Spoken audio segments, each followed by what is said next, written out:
Subscribe करें मेरे channel को और साथ ही बेल आइकन को दबाना बिल्कुल ना भूलें ताकि आपको हर वीडियो का अपडेट मिल सके। आज जिसको बदनाम किया जाता है इस्लाम में और कुरान में, उसके माने सिर्फ यह है कि आखिरी दर्जे की इस्लाह की और रिफॉर्म की कोशिश की जाए।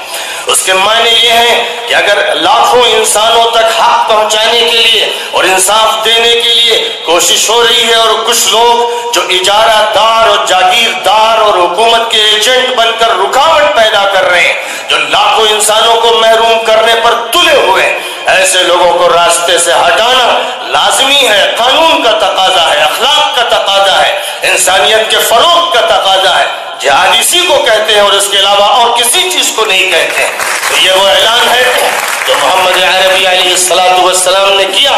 और ईरान के दरबार में चीफ ऑफ आर्मी स्टाफ के सामने, जिसको रुस्तम कहते थे, जब मोहम्मद अरबी अलैहिस्सलाम के एक कंपेनियन, एक सहाबी पहुंचे जिनका नाम रिबी इब्न आमिर था, और उसने ये सवाल किया पूरे गुरूर और तकब्बुर से कि क्यों आए,